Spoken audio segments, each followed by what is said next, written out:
Irmãos, continuando o nosso estudo, nós vamos ver aqui a respeito da origem do homem. Gênesis 1:26 fala que o homem foi feito à imagem de Deus conforme a sua semelhança. Depois, eu vou falar um pouquinho a respeito disso daqui. Depois eu vou continuar na parte restante. A questão, quando fala em Gênesis 1:26 que o homem foi feito conforme a imagem e semelhança de Deus, primeiro deixa eu te chamar, falar algo que pode ser aí uma dúvida de algumas pessoas, né? Existe uma descrição da criação do homem em Gênesis capítulo 1. O homem foi criado no sexto dia da criação. Foi a última parte da criação. Depois de ter criado todas as coisas, ele criou o homem. Então o homem é feito no final de tudo. Então o homem é coroa da criação de Deus. Ele, para coroar tudo que ele tinha feito, ele fez o homem. E ele fez o homem não como ele fez o resto da criação. O homem tem um diferencial. O homem foi feito à imagem de Deus, conforme a sua semelhança. E o que é imagem? Imagem é algo visível, é algo que se vê. Isso é uma imagem. Então, o homem foi feito à imagem de Deus, ou de acordo com a imagem de Deus. Então, se você me perguntar qual é a imagem de Deus, se Deus é espírito, qual é a imagem de Deus? Então, eu quero lembrar todos vocês, a respeito do que a Bíblia diz ali em Hebreus capítulo 1, versículo 3, ela falando a respeito de quem Jesus é.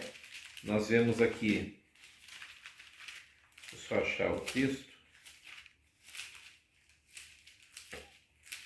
Hebreus capítulo 1, versículo 3, se alguém quiser conferir aí também, diz assim, a respeito de Jesus, está falando o texto aqui: o Filho é o resplendor da glória do Pai e a expressão exata do seu ser, sustentando todas as coisas por sua palavra poderosa. Depois de ter realizado a purificação dos pecados, ele se assentou à direita da majestade nas alturas. Então, quem é o Filho? Ele é o resplendor da glória, ou seja, o que é o resplendor?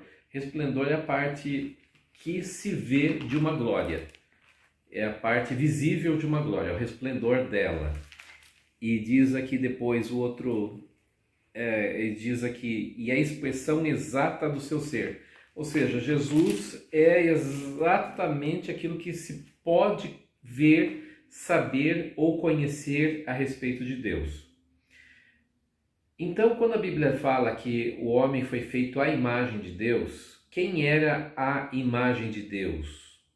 A imagem de Deus era Jesus, que na época ele não tinha o nome de Jesus, tá? Ele recebeu o nome de Jesus quando ele nasceu lá em Belém, muito tempo depois.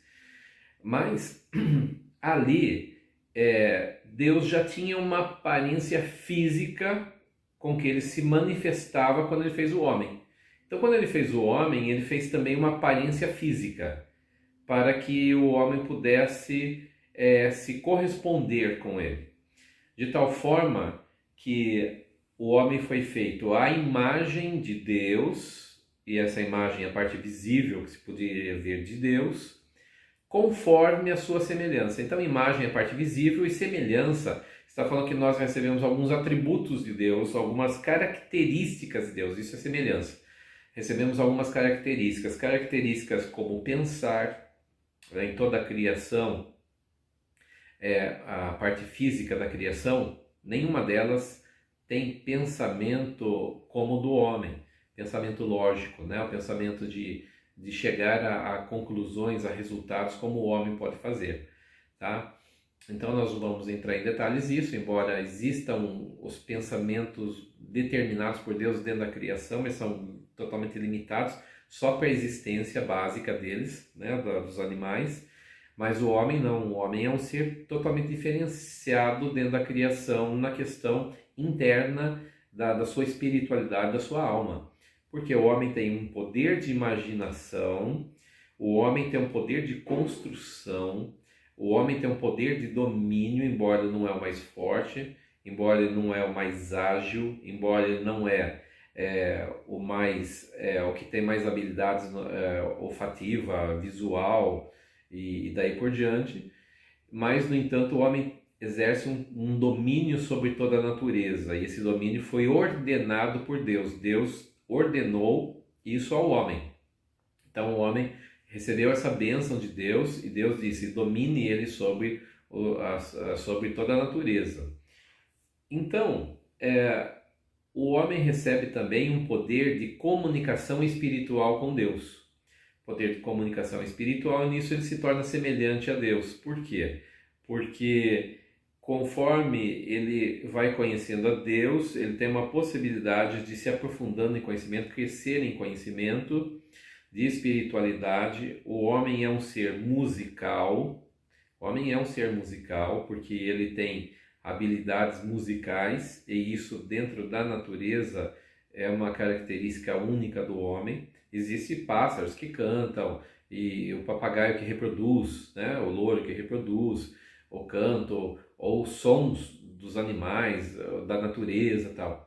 Mas o homem, ele pega os sons e ele trabalha os sons, e ele cria harmonia, melodia, ritmo em cima do som, e ele faz músicas, ele fabrica músicas, né? E a música é uma característica que Deus deu ao homem. Deus dá uma outra característica ao homem, que é a questão artística. Deus dá ao homem a questão de criar coisas artísticas lindas, maravilhosas, e coisas que normalmente ela foge simplesmente do usual.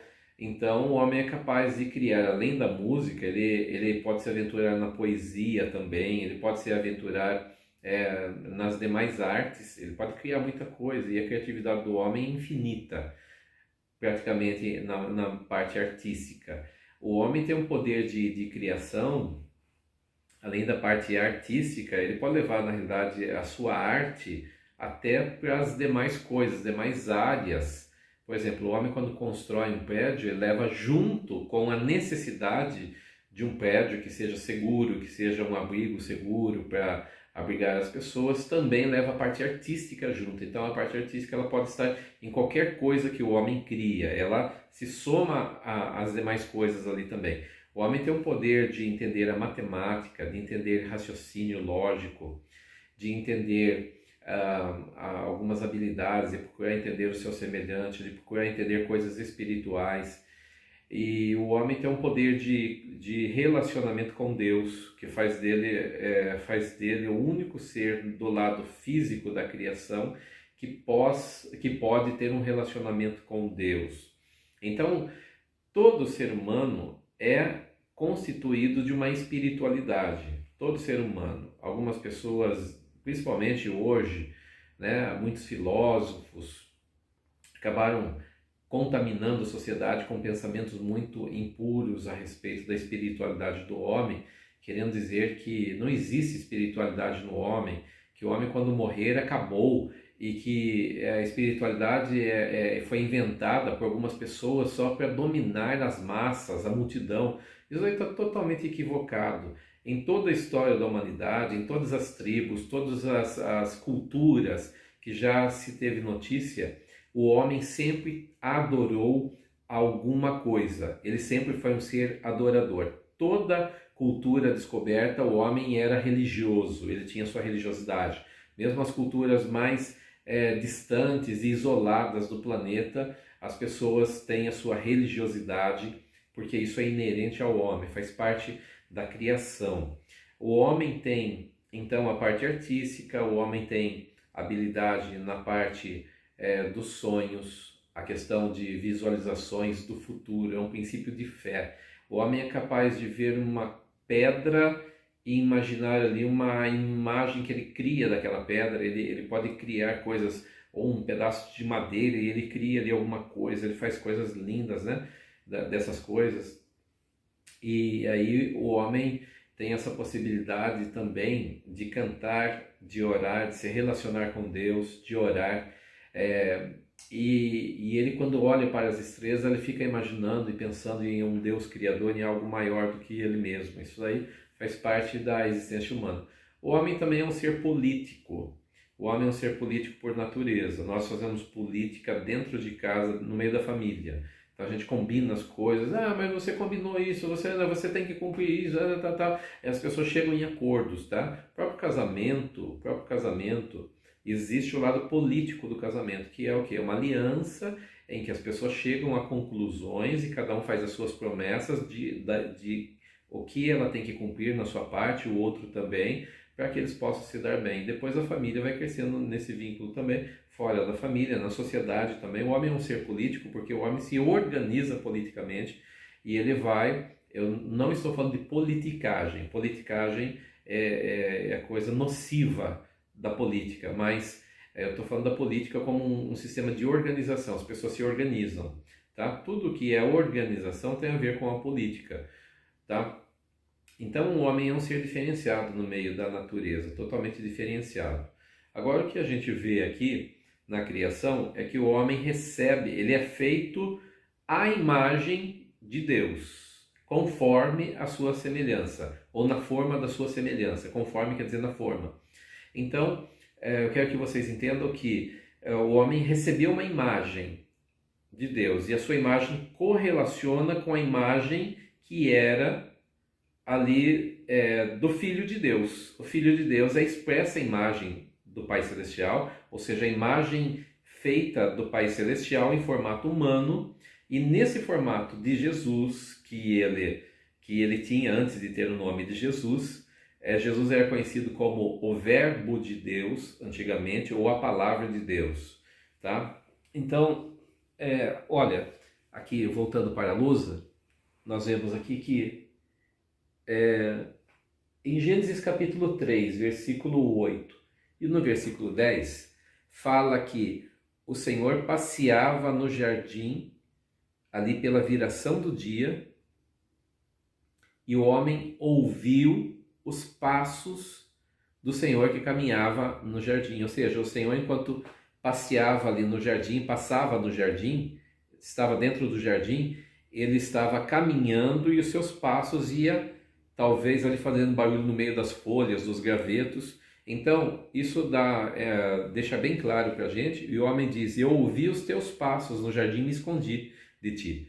Isso indica que o Senhor, quando falava com o homem, se manifestava ao homem, ele fazia isso no formato físico, semelhante ao homem. E Adão, quando ele via Deus ali no jardim, que a Bíblia não diz quem era essa pessoa, mas nós deduzimos que era o Filho de Deus, via alguém semelhante a ele, de tal forma que era como se fossem gêmeos. Eles eram muito parecidos. O homem foi feito à imagem, conforme a imagem. É como se fosse um espelho. Então o homem se via ali, ele foi feito, o homem foi feito conforme a imagem de Deus. Então é provável que o homem não tenha tido um contato com a glorificação espiritual de Deus, mas o homem viu Deus de um formato físico, de tal forma que o que a gente vê aqui é a manifestação física. Jesus era chamado de o Verbo, no princípio era o Verbo, e o Verbo estava com Deus, e o Verbo era Deus. João capítulo 1, versículo 1 em diante, está falando a respeito do Verbo de Deus, e depois fala que esse Verbo tomou formato humano, né? E ele se manifestou entre os homens. E no livro de Apocalipse, no capítulo 19, versículo 13, está dizendo assim, a respeito de Jesus: e está vestido de uma veste salpicada de sangue, e o nome pelo qual se chama é a Palavra de Deus. Palavra e verbo aqui são semelhantes, tá? Porque palavra, o verbo é a palavra, tanto é que tem Bíblias que, quando diz ali no princípio era o verbo, tem Bíblias que traduzem por no princípio era a palavra. O verbo é a palavra em movimento. Então, quando diz que Jesus é a palavra de Deus, não quer dizer uma palavra escrita, estática, mas a palavra que sai da boca de Deus, tá? Que tem movimento, que tem poder nela. Então nós vemos aqui que Jesus já estava presente ali, mas eu quero chamar de Jesus, embora não era o nome dele Jesus, até então ele não tinha esse nome. O conhecimento que o homem tinha na ocasião era puro, totalmente puro. O homem não tinha contaminação nenhuma. Todo o conhecimento que ele tinha, basicamente, vinha sob a direção de Deus. De tal forma que o Senhor passeava no Jardim do Éden pela viração do dia, e a cada dia o Senhor passeava ali, mais ou menos ali por volta das 6 horas da tarde, e o Senhor conversava com o homem. E nessas conversas, ele instruiu o homem. Instruiu o homem do que ele deveria comer, que ele não poderia comer, o que fazia bem ou não para ele, os cuidados que ele deveria ter, todos os cuidados. Creio eu que o Senhor ensinou questões aí para eles porque para alguém viver num jardim, sem os recursos que a gente tem hoje, imagine alguém viver numa floresta, o que ele precisa? Ele precisa ter bastante conhecimento para poder sobreviver numa floresta, ou no Jardim do Éden também, de forma semelhante. Então Deus foi instruindo o homem e dizendo o que ele precisava e todas as coisas que ele precisava fazer ali para que ele estivesse protegido e como ele poderia se dar bem na natureza que Deus havia criado, tá? Então, nessa situação, o conhecimento do homem ele vinha totalmente 100% de Deus.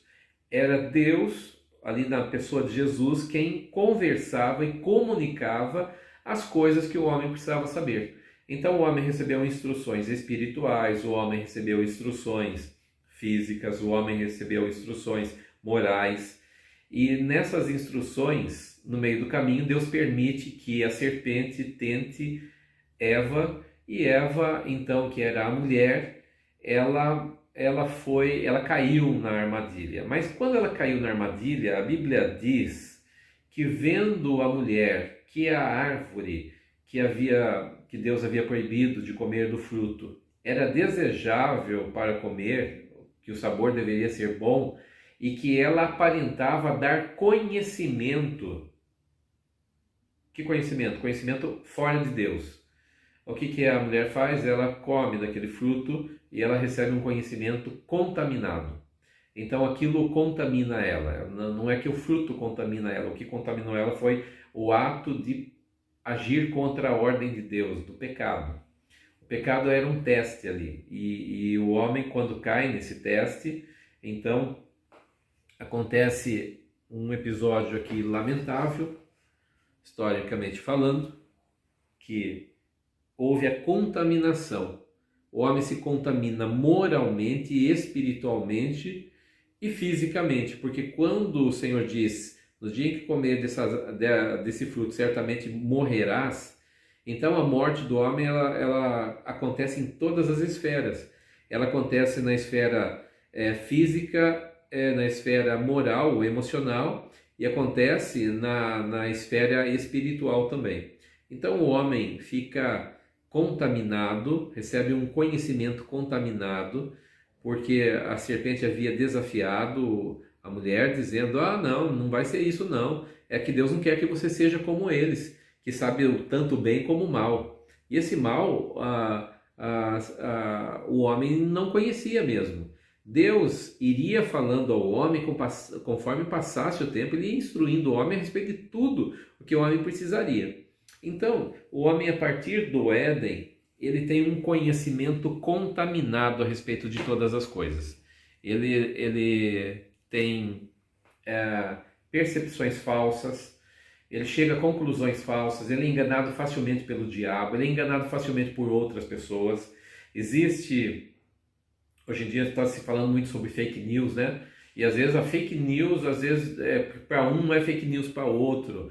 Ou às vezes fala assim, esse negócio é mentira, mas não é que é mentira totalmente, 100%. Às vezes um ponto não é exatamente alguma coisa, então já fala, é mentira, tudo mentira. Ou às vezes algumas mentiras são vendidas como verdades e daí vai, verdades vendidas como mentira, e daí vai, então vira uma confusão enorme. Isso não é dessa época, né?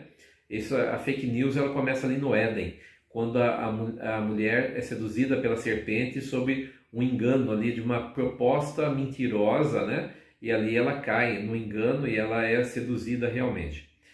Então, nós vemos o quê? Que Jesus era a matriz. Voltando aqui na lousa, Jesus era a palavra ou o verbo que estava ali no Éden, era a matriz da criação, porque é baseado nessa imagem que o homem foi criado. Então o homem não é o original, o homem é a cópia. Ele é a cópia dessa matriz, nós chamamos de matriz, a origem, tá? A forma original. Então o homem, quando ele foi contaminado, ele recebeu a destituição, ele foi destituído da glória de Deus. Romanos 3:23 fala a respeito disso. Porque todos pecaram e foram destituídos da glória de Deus. A destituição aconteceu, que foi o rompimento. O rompimento aconteceu quando Deus expulsa o homem do jardim, então automaticamente expulsando ele da sua glória também. Então, a partir daí, a história da humanidade é uma história, é o drama humano tentando, de alguma forma, criar um vínculo com Deus, mas da sua forma de ser. E a gente vê que esse vínculo com Deus, o homem cria religiões, ele cria deuses segundo aquilo que ele deseja para ele. Então, os deuses que o homem criou foram sempre baseados no quê? Nos desejos, nas visualizações erradas que ele tem.